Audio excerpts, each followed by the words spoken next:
And welcome back. Donald Trump appealing to African Americans over the weekend with a visit to a Detroit church. Well, the question is, will this help Trump with the black vote? Let's ask Pastor Darrell Scott. He's a Trump surrogate who was with the nominee over the weekend. Darrell, thanks for joining us this morning. So a lot of people spinning this visit. What was it like being there? What kind of reaction did Donald Trump get? I thought he got a very pleasant reaction. The members of the congregation, as well as Bishop Wayne T. Jackson and his lovely wife, were all pleasantly impressed by Mr. Trump. They saw a side of Donald Trump that I've been seeing for years. They saw his sincerity. They saw his, and this is a term that a lot of people don't expect, but they saw his humility and his graciousness and his down-to-earth demeanor. And so he had a wonderful time. In fact, he had a great time. I rode with him in the motorcade.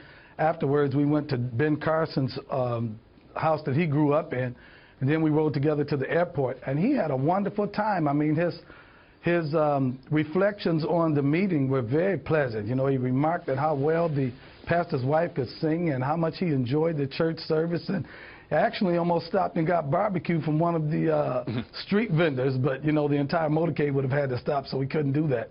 So he had a wonderful time in Detroit. He really, really did. It was genuine. He didn't feel uncomfortable or uneasy at all.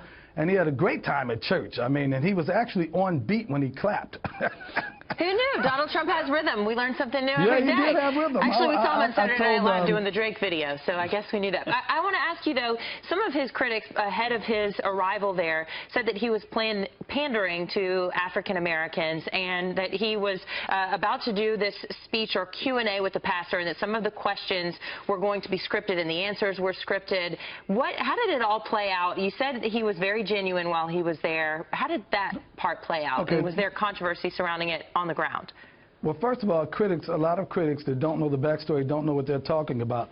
In December of 2015, I led a group of 108 pastors to New York to meet with Donald Trump at Trump Tower, and Terry Arnold, the president of the Impact Network, was in attendance.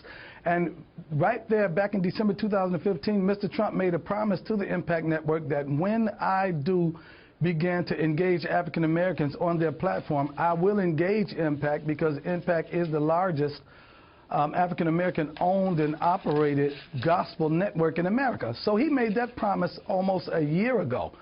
And so it was simply a fulfillment of promise. And when he found out that Bishop Jackson was having church that day as well, he was able to kill two birds with one stone. He said, I would like to attend service. And so he did what is standard in broadcasting. They did a pre-interview, so to speak, by providing him with the type of questions that would be asked.